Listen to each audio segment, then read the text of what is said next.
Bienvenidos a mi canal. Las rendiciones de cuentas son mandatos constitucionales establecidos en días específicos para que los jefes de estados se presenten ante las asambleas legislativas de sus respectivos países. En este video te presento un resumen de la parte económica de los discursos de Luis Abinader, presidente de República Dominicana, Javier Milei, presidente de Argentina, y Joe Biden, presidente de Estados Unidos.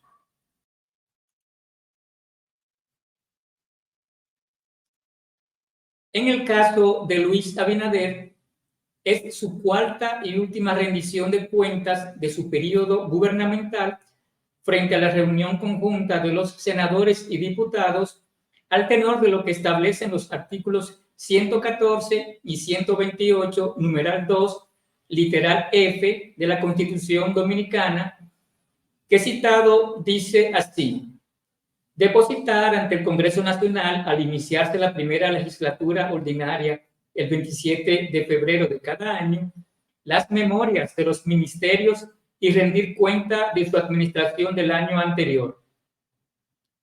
Su gobierno inició el 16 de agosto de 2020 y finaliza el 16 de agosto de 2024. El acto fue realizado el día 27 de febrero, cuando se conmemora la independencia nacional dominicana. Luego de los saludos protocolares, el presidente Abinader pasó a hacer un repaso de la situación macroeconómica. Durante nuestra gestión, la economía ha crecido en términos reales a un promedio anual de 6.43% del 2021 al 2023.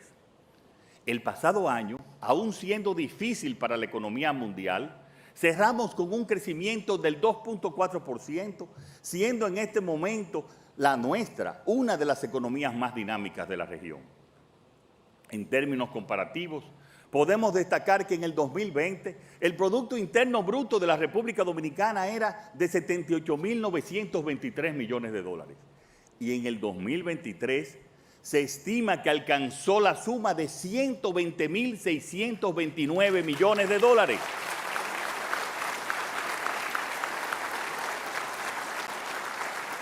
Y que hemos pasado de una renta per cápita de 8.583 dólares en 2019 a 11.156 en el 2023. Lo que supone un incremento del 30%. Durante estos años hemos pasado a ser la séptima economía de la región, superando a Ecuador y consolidando nuestra posición ascendente. Estos datos de crecimiento económico tienen que ser puestos en un contexto en el que tuvimos que tomar medidas restrictivas para controlar la inflación, lo que supuso que en el tercer trimestre del año 2022 la economía tuviera un crecimiento más lento, tal y como lo manifesté en esta misma asamblea. Pero hoy les puedo decir que la inflación se situará en el rango meta, y que en diciembre del 2023 nuestro crecimiento fue ya del 4.7% y en este enero pasado alcanzó el 4.6% de crecimiento.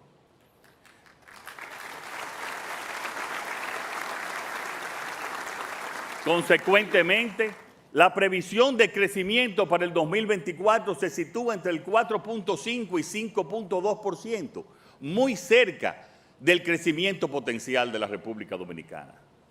Nuestras reservas se sitúan en un récord histórico de 15.457 millones de dólares y somos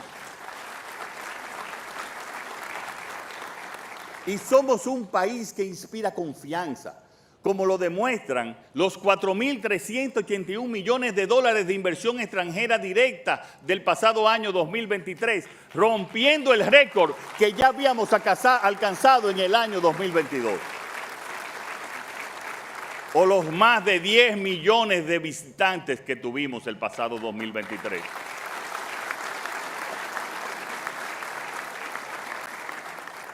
Hemos subido los salarios mínimos en más de un 40%, el mayor aumento de la historia, y hemos ampliado como nunca la cobertura de los servicios públicos, con un seguro nacional de salud para todos y para todas, una educación básica fortaleciéndose y una educación técnica y universitaria que está viviendo una expansión sin precedentes.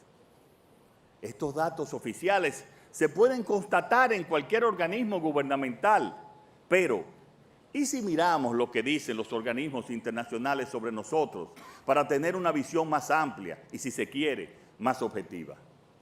Según el Foro Económico de Davos, desde nuestra llegada al gobierno hemos mejorado.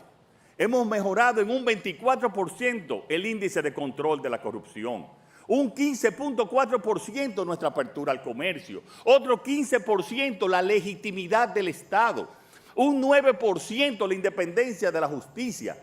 Hemos mejorado en un 8% en independencia y profesionalidad de la policía, según los organismos internacionales.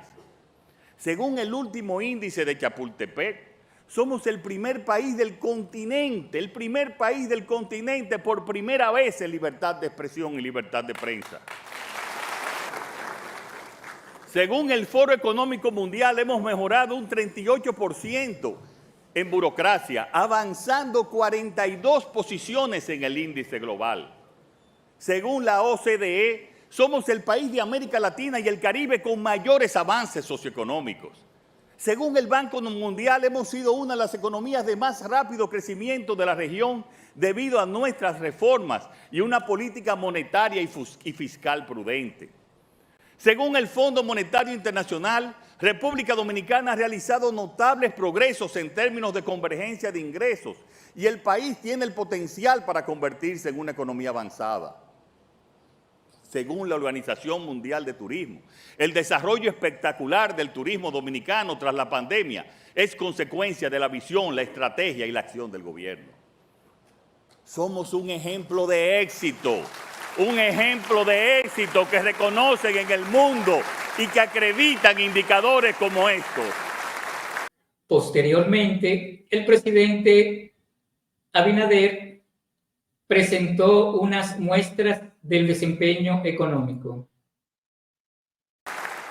Como muestra de la buena gestión de este gobierno, tenemos los resultados de las principales empresas del Estado: Banreservas, Refidonza y Punta Catalina. En 2023, Banreservas alcanzó hitos históricos que demuestran su gran fortaleza institucional y financiera, registrando utilidades netas de 24.500 millones de pesos, el mayor monto en toda su historia, que le ha permitido otorgar un importante respaldo a nuestro turismo, a las pequeñas y medianas empresas y a las zonas francas. Refidonza generó unas utilidades netas en el 2023 de 40.6 millones de dólares, un 58% por encima del presupuesto para el año, que era de 25.6 millones. También ha hecho importantes inversiones de capital, entre ellas el proyecto de ampliación de los tanques de almacenamiento de gas licuado de petróleo, que estará en funcionamiento en este año, y muchas obras sociales, como el Infotep en el municipio de Jaina.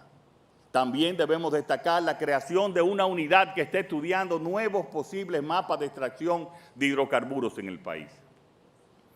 La empresa de generación eléctrica Punta Catalina generó en el 2023 5.372 gigawatts, un 4% más que en el 2022, aportando un beneficio al Estado dominicano de 237 millones de dólares. Y ahora quiero que esto se escuche bien. Al cierre del pasado año, la deuda consolidada del sector público fue de 59.1% del Producto Interno Bruto. Cuando asumimos el gobierno en agosto del 2020, este indicador era del 61%. Es decir, la deuda en términos porcentuales del PIB se ha reducido en un 2%, en un contexto internacional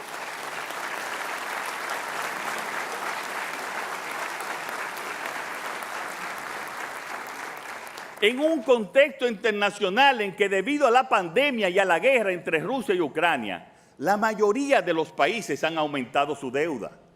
Como ejemplo, Estados Unidos pasó del 108.75% en el 2019 a 123.29% en el 2023. O España, que pasó de un 98.2% en 2019 a un 111% en el 2023. Como resultado del buen manejo de la economía, en un hecho único en la región, a finales del 2022, Standard & Poor's elevó la calificación de riesgo del país desde BB- hasta BB. Mientras que en este año Moody's subió la calificación crediticia del país de Ba3 estable a Ba3 positiva. Y Fitch Ratings mejoró la perspectiva del país desde BB- estable a BB- positiva. Al momento de la última mejora realizada de Fitch Ratings del pasado noviembre del 2023, solo uno de cada tres países solo cada uno de tres países de Latinoamérica mantiene una perspectiva positiva en al menos una agencia calificadora. El nuestro es uno de los 7 países a nivel global que mantiene una perspectiva positiva con al menos 2 agencias calificadoras de riesgo y uno de los 3 únicos países de Latinoamérica.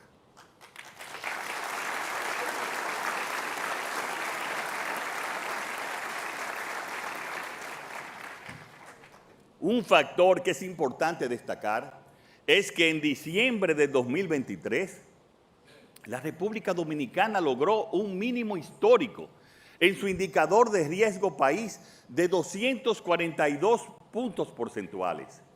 Este hito muestra la confianza de los inversionistas internacionales en un contexto en el que otros países de la región han sufrido una disminución en su calificación.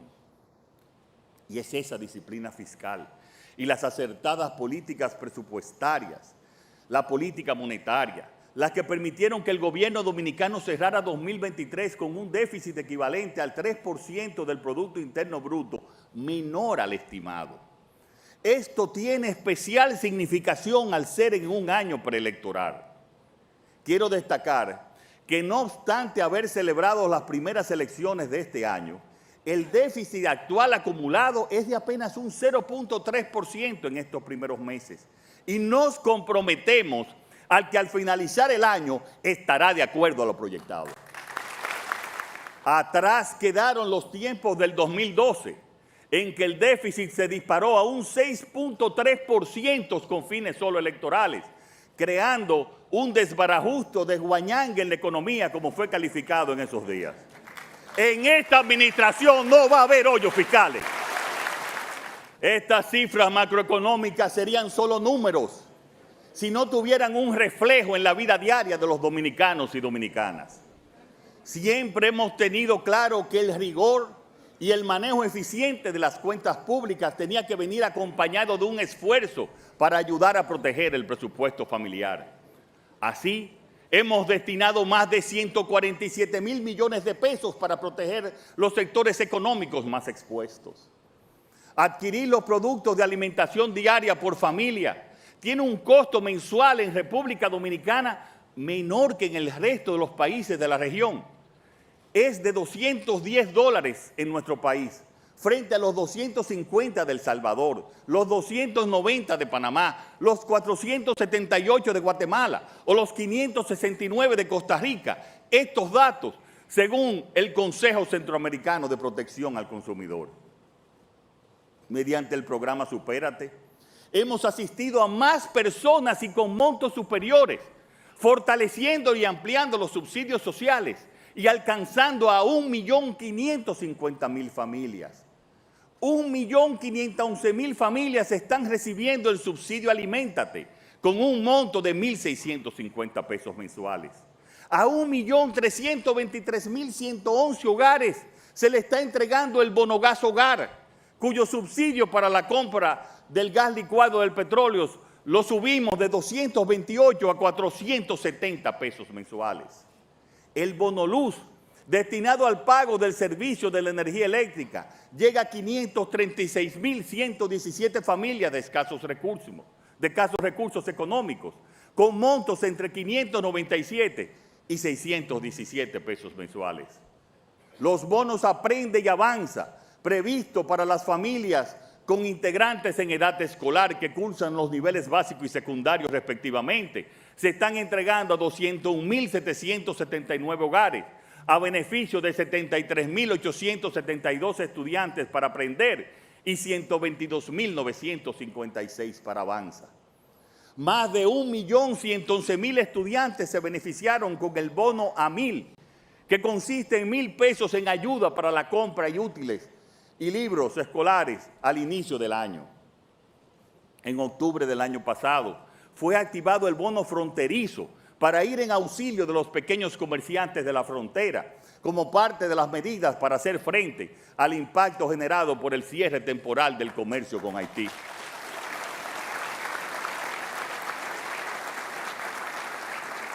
Se asignó un presupuesto de más de 55 millones de pesos a fin de atender a 1.500 beneficiarios, con pagos distribuidos en diferentes renglones de 10.000, 15.000, 20.000 y 25.000 pesos. Y se beneficiaron los comerciantes de Dajabón, Loma de Cabrera, Restauración, así como el municipio de Bánica en Elías Piña. Nos hemos caracterizado por ser un gobierno sensible y siempre atento a las necesidades de la gente. Escuchen bien esta cifra. La pobreza monetaria a nivel nacional ha disminuido del 25.8% en 2019 al 23% en 2023, indicando una mejora en las condiciones económicas generales de la población. Y más adelante pasó a detallar las ejecutorias de manera sectorial: agropecuario, zonas francas, turismo, infraestructura, empleos, salud, educación,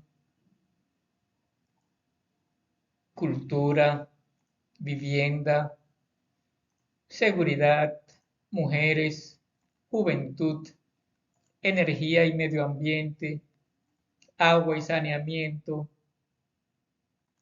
política exterior, donde habló con relación a Haití, Estados Unidos, los acuerdos con Guyana, la situación de la diáspora y las Fuerzas Armadas, donde hizo referencia al ensamblaje del primer avión nativo que le mereció una de las ovaciones durante su discurso.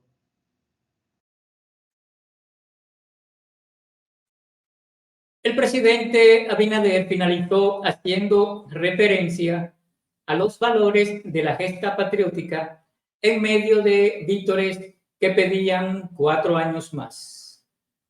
Durante el desarrollo de su discurso, el presidente Abinader utilizó un recurso que consiste en presentar a personas representativas de los sectores o actividades que iba enunciando en un discurso que duró cerca de 2 horas.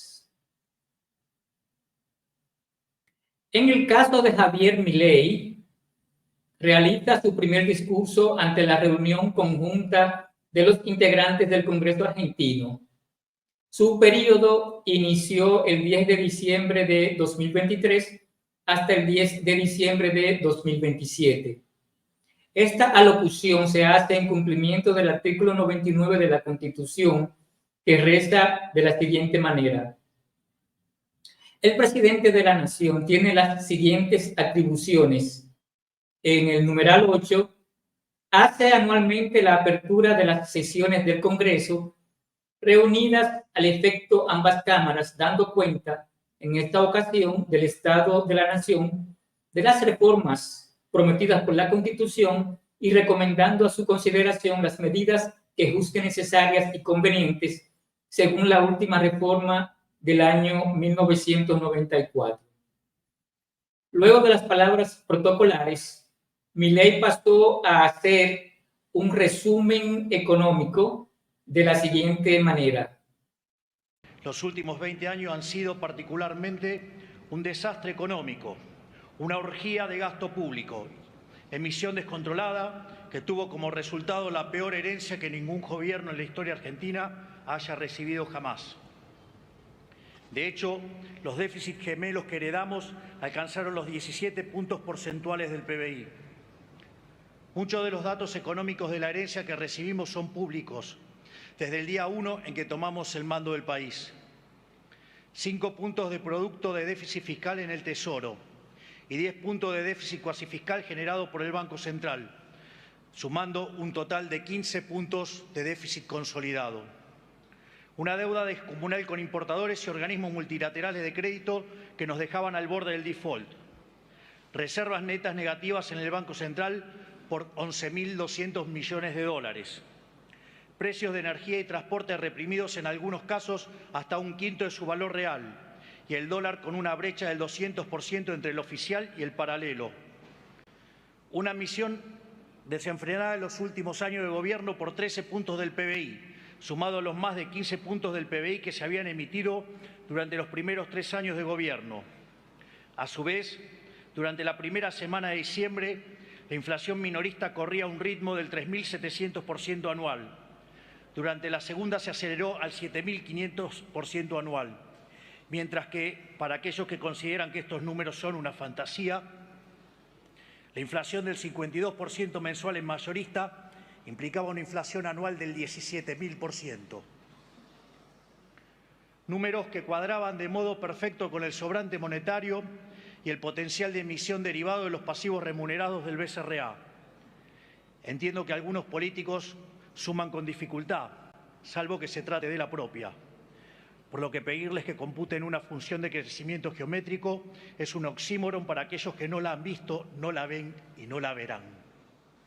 Tal vez el indicador más descarnado de la herencia que hemos recibido lo conocimos recientemente, al haberse hecho público el dato de que cerca del 60% de los argentinos se encuentran por debajo de la línea de pobreza. Sin embargo, para algunos pareciera que la pobreza apareció de un día para el otro. Les comento que el salario real resulta de la productividad marginal del trabajo y que la misma viene dada por la acumulación del capital. Por ello, la tan mentada frase de combatiendo al capital atenta contra la inversión, reduce el stock de capital por habitante y, como consecuencia de ellos, los salarios reales. Esta locura a la que nos ha llevado el populismo ha hecho que el salario promedio en dólares al tipo de cambio paralelo, porque el precio es al que hay, sea de $300, cuando en la década de los 90 había llegado a los $1.800, que empresado en moneda de hoy serían $3.000. Esto es una sociedad con un mercado laboral donde el sector privado formal se encuentra congelado, que producto de la rigidez y sus altos costos laborales, hace 12 años no produce un solo puesto de trabajo nuevo, mientras el empleo público y el trabajo informal son lo único que crecen. Y como si fuera poco, un sistema previsional quebrado, que cuenta cada día en menos ingresos en proporción a sus gastos y que en los últimos 10 años incorporó casi 4 millones de beneficiarios sin aportes a través de moratorias que son una afrenta moral para todos aquellos que durante toda su vida cumplieron con su responsabilidad. En materia de seguridad, nos encontramos con una sociedad abandonada a su suerte, ciudades enteras rehenes del narcotráfico, las calles tomadas por el caos y el desorden, ambos generados por las organizaciones de izquierda en su afán de extorsionar constantemente a los distintos gobiernos, un caos que la política alimentó durante los últimos 20 años para beneficio propio.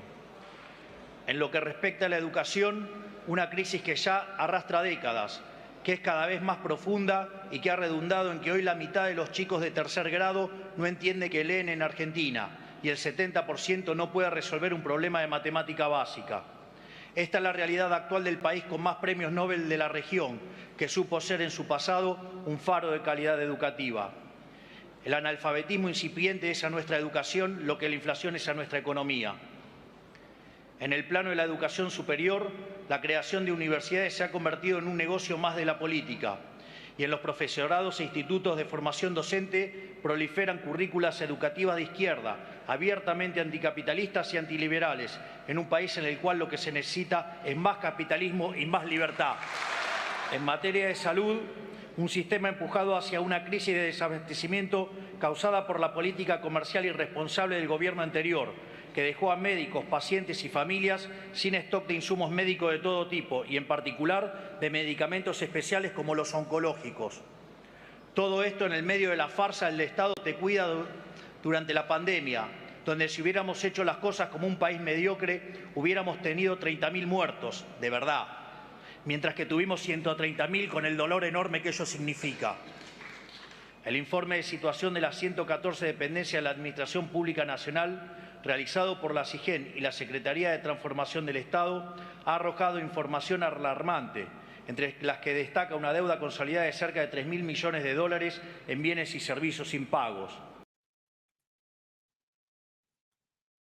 Posteriormente, pasó a describir lo que denomina un sistema putrefacto de corrupción a todos los niveles que, aunque no corresponde a la parte económica propiamente dicha, contextualiza lo que dice más adelante. Es lo que se denomina el modelo de la casta. Se trata de un esquema consciente y planificado, se trata de lo que yo llamo el modelo de la casta. Es que hay una relación íntima entre los privilegios de la política y el malestar del común de los argentinos.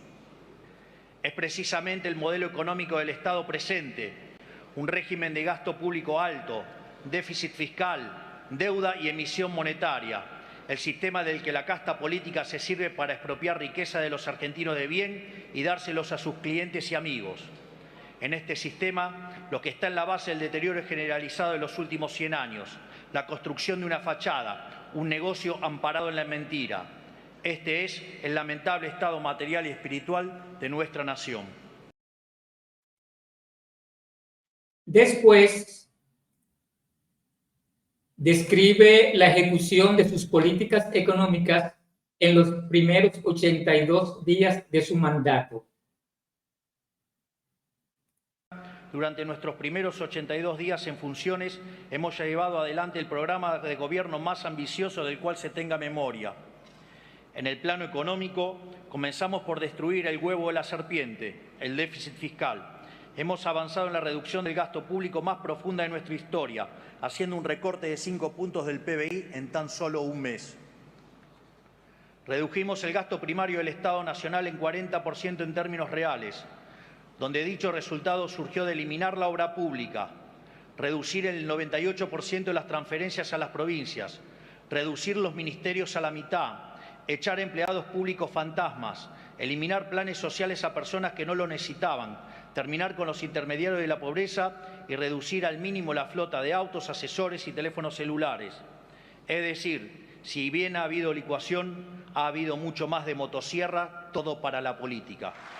En definitiva, es un ajuste que ha sido realizado mayormente sobre el sector público nacional y no como se hizo siempre, aumentando los impuestos y cargando todo el peso sobre el sector privado. Como ya nos habrán escuchado decir, en los últimos 123 años la Argentina tuvo déficit fiscal en 112 de ellos. El déficit fiscal y la lucha contra la alta presión fiscal son para nosotros la madre de todas las batallas, son la causa de la pobreza y del estancamiento de los últimos 100 años. Luego de décadas de gobierno que despilfarraron el dinero de los pagadores de impuestos, la Argentina vuelve a contar con un gobierno que va a cuidar cada uno de los pesos que con trabajo y sudor los argentinos pagan. Segundo, evitamos el default con el FMI y otros organismos multilaterales en el que íbamos a caer a 11 días de haber asumido. Tercero, cortamos con la emisión monetaria, que es la única y probada causa de la inflación, y a través de un ambicioso programa financiero avanzamos con el saneamiento del balance del Banco Central. De hecho, desde que llegamos al gobierno hemos comprado en el mercado cerca de 9.000 millones de dólares, donde, pese a esta emisión, la ejecución de puts contra el BCRA y el pago de intereses a los pasivos remunerados, la contracción por BOPREAL y por el ajuste fiscal ha logrado mantener la base monetaria constante. Esto es, para la misma base monetaria en pesos, hoy tenemos 9.000 millones de reservas adicionales que cubren más del 90% de la misma. No solo eso, la base monetaria que durante el siglo XXI se ha ubicado en torno al 9% del PBI, hoy solo representa el 3%, mientras que si se considera en la versión amplia algo solo factible en una crisis de confianza furiosa, la misma está en línea con el promedio histórico. Por ello, en el último mes se ha desplomado el precio del dólar paralelo. La brecha con el dólar de importación corregido por impuesto país ha desaparecido y los futuros del dólar se han alineado con las pautas establecidas por el BCRA, en un contexto en el cual el precio de los bonos sube, el riesgo país baja y las acciones vuelan por las nubes pese a los intentos de algunos degenerados fiscales por sabotear el futuro de los argentinos de bien. Cuarto, Hemos podido resolver el problema de la deuda de los importadores, que era una espada de Damocles de 42.000 millones de dólares que colgaba sobre la cabeza de todos los argentinos. Como consecuencia de todas estas medidas económicas, llegamos al superávit, tanto primario como financiero, en nuestro primer mes de gobierno, lo cual constituye un récord global en la historia del capitalismo moderno. Y como si fuera poco, hemos tomado todas estas medidas únicamente con los resortes del Poder Ejecutivo, sin apoyo de ningún tipo del resto del arco político, salvo honrosas excepciones. Para compensar este ajuste, enumera una serie de medidas en el siguiente orden. Pero nosotros tenemos la vocación de proteger lo más posible a las víctimas del sistema empobrecedor que estamos intentando cambiar. Ningún argentino tiene la culpa de que la inoperancia y avaricia de los políticos hayan destruido sus ingresos, y menos los más vulnerables. Por eso decidimos terminar con el sistema de intermediación de la asistencia y fortalecer los mecanismos de asistencia directa. En esa línea, hemos duplicado los montos de la asignación universal por hijo, la asignación por embarazo y la tarjeta alimentar. Hemos también compatibilizado percibir asistencia social con tener un salario de hasta 1 millón de pesos, para que quienes perciban un plan social puedan reintegrarse con el tiempo al mundo del trabajo. También absorbimos funciones que realizaban en forma no auditada, sin registro y sin control las organizaciones sociales, como es la entrega de alimentos. Ahora sabemos exactamente qué pasa con cada bolso de comida que se reparte. En materia educativa, multiplicamos por 4 la ayuda escolar para que las familias que se vieron afectadas por aumentos drásticos en este nuevo inicio de clases puedan comprar los útiles y materiales escolares que sus chicos necesitan. Esta medida va a beneficiar a las familias de 7.300.000 chicos desde el nivel inicial hasta el secundario. En una Argentina donde los chicos no saben leer y escribir, no podemos permitir más que Baradel y sus amigos usen a los estudiantes como rehenes para negociar paritarias con los gobiernos provinciales. Por eso, incluimos en el decreto de necesidad y urgencia la educación como el servicio esencial, lo cual les sacará el arma de la mano a los sindicatos y los obligará a prestar al menos un 70% del servicio educativo durante cualquier huelga. Y luego sigue hablando de las medidas tomadas con lo que ha denominado la motosierra, que consistió en la disminución de los ministerios de 18 a 8, disminución de las secretarías de 106 a 54, lo que representa más del 50% de la estructura gubernamental, así como disminución de los gastos en publicidad, eliminación de entidades como INADI, TELAM, la casi eliminación de las transferencias discrecionales a las provincias por un monto de 5.4 billones de pesos, el uso de aviones privados por funcionarios estrictamente para actividades oficiales, el uso de vehículos estrictamente para actividades oficiales, el decomiso del 30% de las flotas y liberalización de los permisos de importación.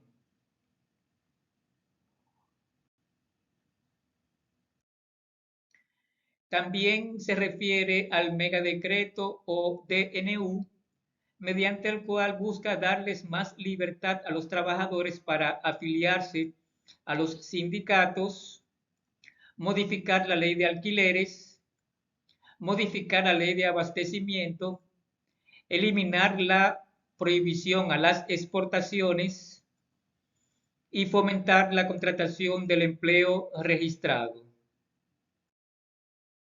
Además, el presidente Milei presentó un paquete de leyes anticasta con los siguientes objetivos: eliminar las jubilaciones privilegiadas del presidente y la vicepresidente, disponer que las elecciones de los sindicatos sean periódicas, sometidas a la justicia electoral y con límites para la reelección, además del respeto a los convenios colectivos en las empresas por encima de los sindicatos. Que los condenados en segunda instancia no puedan ser candidatos y pierdan beneficios como funcionarios. Reducir el número de asesores en el Congreso.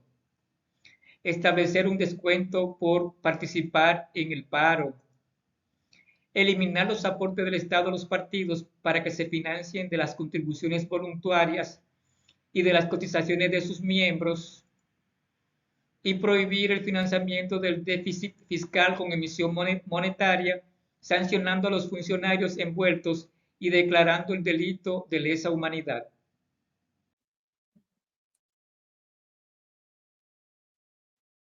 Luego, Milei dedicó unos minutos a reflexionar sobre las reacciones de los demás actores de la sociedad, políticos, periodistas, empresarios, artistas, etcétera, en especial los entes políticos, a los cuales atribuyó rechazo y recelo por lo ocurrido con el DNU y la ley de bases, y les hizo una propuesta de acuerdo denominado el Pacto de Mayo.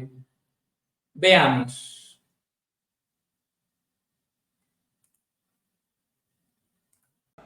Por esta razón y con el deseo de estar equivocado en mi desconfianza hacia muchos de ustedes, es que quiero aprovechar esta ocasión para extenderles una invitación. Hoy, en la primera apertura de sesiones de nuestra administración, quiero convocar tanto a gobernadores como expresidentes y líderes de los principales partidos políticos a que depongamos nuestros intereses personales y nos encontremos el próximo 25 de mayo en la provincia de Córdoba para la firma de un nuevo contrato social llamado Pacto de Mayo, un contrato social que establezca los 10 principios del nuevo orden económico argentino. Ese Pacto de Mayo tendrá por fin establecer las 10 políticas de Estado que el país necesita para abandonar la senda del fracaso y comenzar a recorrer el camino de la prosperidad. Esas 10 políticas de Estado son: 1. La inviolabilidad de la propiedad privada. 2. El equilibrio fiscal innegociable. 3. La reducción del gasto público a niveles históricos en torno al 25% del PIB. 4. Una reforma tributaria que reduzca la presión impositiva, simplifique la vida de los argentinos y promueva el comercio. 5. Rediscutir la coparticipación federal de impuestos y terminar para siempre con el modelo extorsivo actual. 6. Un compromiso de las provincias de avanzar en la explotación de los recursos naturales del país. 7.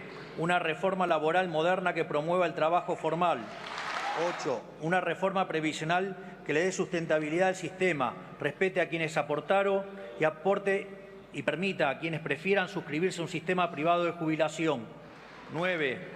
Una reforma política estructural que modifique el sistema actual y vuelva a alinear los intereses de los representantes y los representados.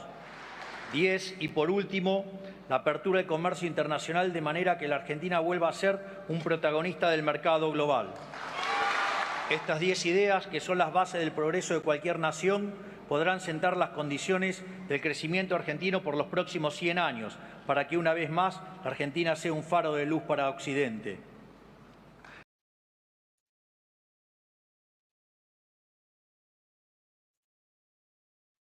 Finalmente, el presidente Milei pidió el acompañamiento de los actores políticos, comenzando con un preacuerdo sobre la ley de bases y el DNU previo a la firma del Pacto de Mayo. Cerró su discurso apelando al patriotismo, entendiendo que las medidas no son populares, pero sí necesarias en la lucha por la libertad y la prosperidad. Es un discurso de 1 hora y 11 minutos aproximadamente.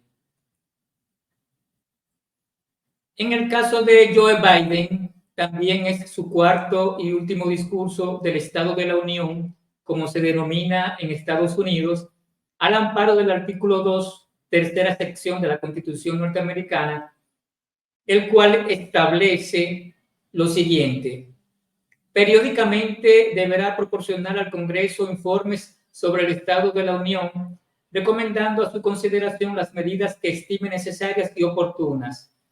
En ocasiones de carácter extraordinario, podrá convocar a ambas cámaras o a cualquiera de ellas, y en el supuesto de que discrepen en cuanto a la fecha en que deban entrar en receso, podrá suspender sus sesiones, fijándoles para que las reanuden la fecha que considere conveniente.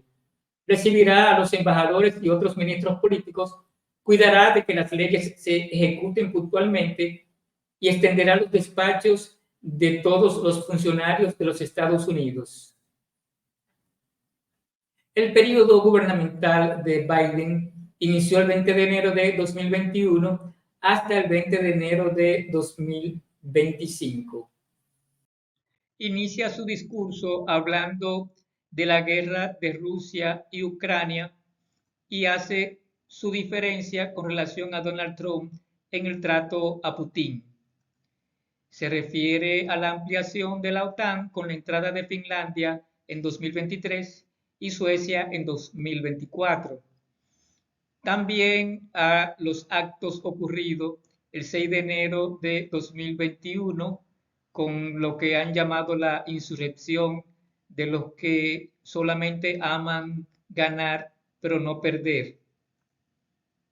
La defensa del aborto y también trata el manejo de la pandemia y hace una diferenciación entre él y Donald Trump.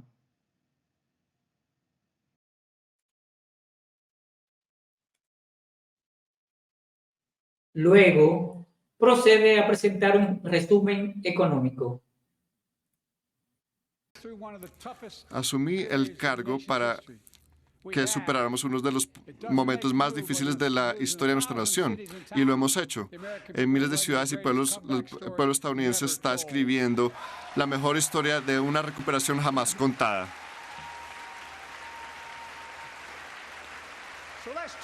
Entonces, contemos la historia aquí. Contémosla aquí y ahora. El regreso de Estados Unidos es construyendo futuras posibilidades estadounidenses, construyendo la economía de adentro hacia afuera y de abajo hacia arriba, no de arriba hacia abajo, invirtiendo en todos los estadounidenses, en todo Estados Unidos, en todos los estadounidenses, para asegurarse que todo el mundo tenga la oportunidad y sin dejar a nadie atrás. La pandemia ya no controla nuestras vidas. Las vacunas nos salvaron del COVID y ahora se están utilizando para vencer el cáncer, convirtiendo un retroceso en un avance, una recuperación. Eso es lo que hace Estados Unidos. Eso es lo que hace Estados Unidos.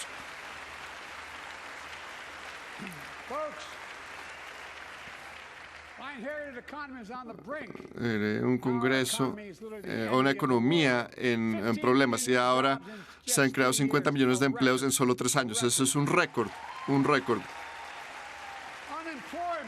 El desempleo en mínimos de 50 años. Un récord de 16 millones de estadounidenses empezando pequeños negocios. Cada uno es un pequeño acto de esperanza. Con crecimiento histórico de trabajos para hispanos, afroestadounidenses y asiáticos, y contando. ¿Quién dice que no podemos ser la capital de la manufactura del mundo? Lo somos y lo haremos. Más personas tienen seguridad social hoy en día que en cualquier otro momento. La brecha racial y social es la más pequeña en 20 años. La inflación sigue bajando. La inflación bajó del 9% al 3%, la más baja del mundo, y sigue a la baja.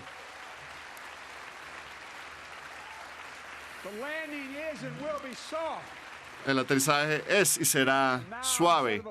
Y ahora, en vez de importar productos extranjeros y exportar trabajos americanos, estamos exportando productos americanos y creando trabajos estadounidenses aquí en Estados Unidos.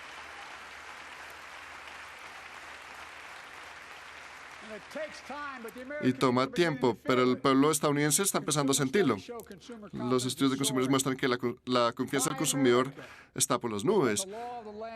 Estados Unidos ha sido la ley del país desde los 30s. Y mi predecesor, incluyendo los demócratas antes, fracasaron con esto, pero ya no. Los proyectos federales que ustedes financian, como ayudar a construir puentes y carreteras y autopistas estadounidenses, serán construidas con productos estadounidenses y con trabajadores estadounidenses, con empleos estadounidenses bien pagos.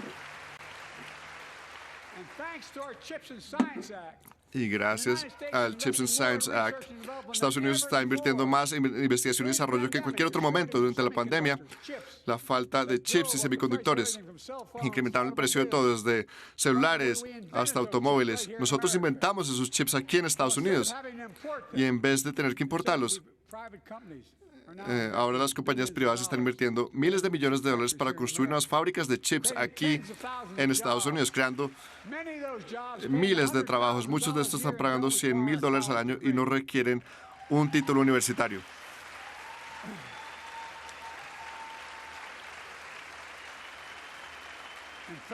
De hecho, mis políticas han atraído $650 mil millones de dólares en inversión privada, en energía limpia, en manufactura, creando miles de empleos aquí en Estados Unidos.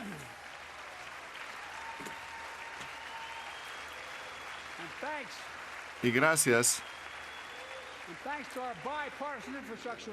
a nuestra ley de infraestructura bipartisana, 46,000 proyectos empezaron en todas sus comunidades. Y de hecho, me di cuenta que algunos de ustedes votaron en contra de eso. Entonces, a pesar de esto, el dinero sigue entrando. Es por ustedes que los Estados Unidos se están recuperando. Es por ustedes que el futuro es brillante. Es por ustedes que esta noche probablemente podemos decir que el Estado de nuestra Unión es fuerte y se está fortaleciendo. Cuando se refiere al déficit fiscal y su política tributaria, escuchen lo que dicen. Y por cierto, los primeros años bajamos el déficit. Ahora voy a responder a la pregunta de la justicia fundamental para todos los estadounidenses. He entregado resultados reales de maneras fiscalmente responsables. Ya bajamos la deuda federal en más de $1 billón.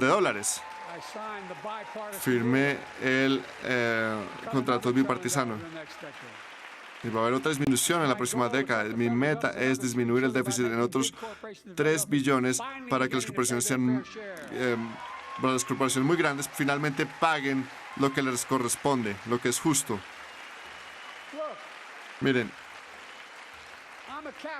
soy capitalista. Si quieren hacer $1 millón o millones de dólares, maravilloso. Simplemente paguen lo que les corresponde en impuestos. Un código fiscal justo. Así es como invertimos para que este país sea maravilloso. Educación, defensa y mucho más. Pero aquí está la cosa. La última administración hizo un recorte de impuestos de $2 billones beneficiando únicamente al 1% más rico y a las corporaciones más grandes y explotó el déficit fiscal, el déficit federal.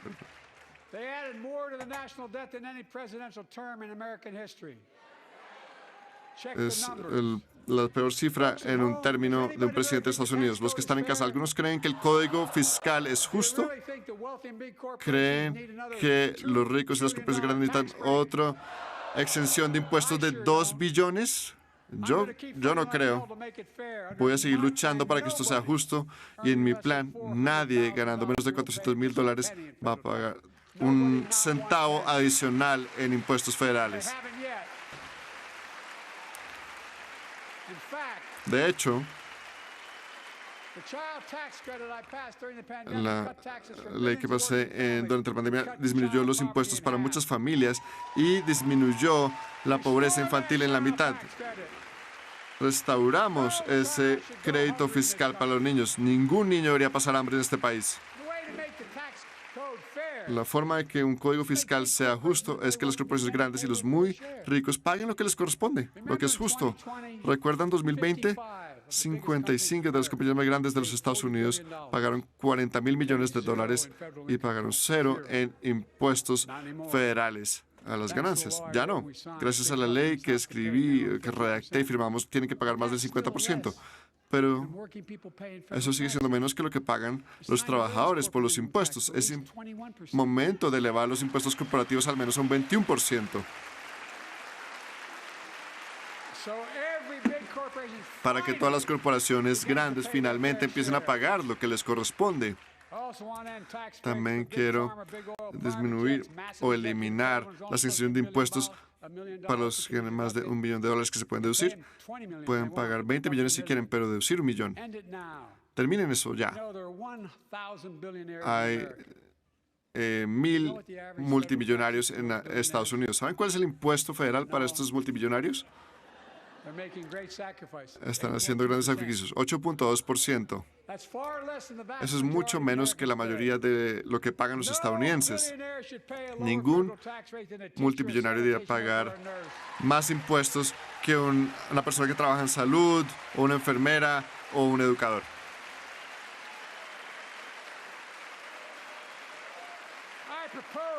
Propongo un impuesto mínimo para los multimillonarios de un 25%, solamente el 25%. ¿Saben que esto recaudaría 500.000 millones de dólares en los próximos 10 años? Imagínense lo que esto representaría para Estados Unidos. Imagínense un futuro con atención para los niños asequible, que necesitan las familias para mover la economía. Imagínense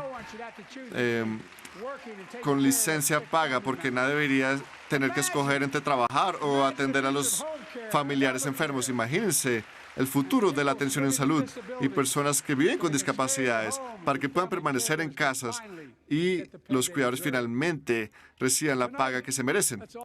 Posteriormente hace un abordaje sectorial donde presenta ejecutorias sobre salud y seguridad social, con más medicamentos a menores precios, el sector inmobiliario con la refinanciación y construcción de casas, el sistema educativo con la aspiración de expandir la enseñanza de calidad, el sistema de pensiones, fortalecer la migración, en la crisis climática, bajar las emisiones de carbono, crear 2.000 empleos verdes. Con la seguridad, enfatiza sobre la baja del crimen. Se refiere a la crisis en Israel, donde pide la liberación de los rehenes, que se permita la ayuda humanitaria, que se establezca la paz y que se acuerde la existencia de 2 estados. Sobre el Mar Rojo, habla de la coalición de países para defenderlo. Con relación a China, dice que debe haber competencia y no conflicto.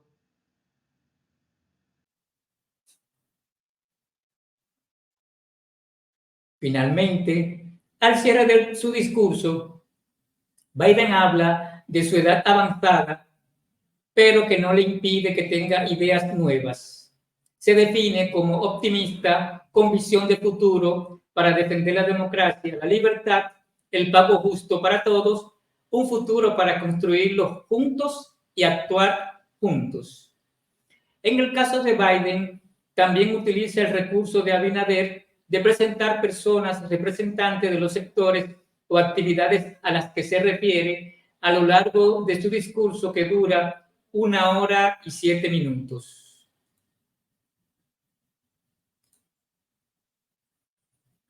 Si te interesa ver más detalles de alguno de estos discursos, en la descripción del video están los enlaces respectivos. Deja tus comentarios, comparte mis contenidos, dale me gusta y suscríbete a mi canal. Gracias por verme y feliz resto del día.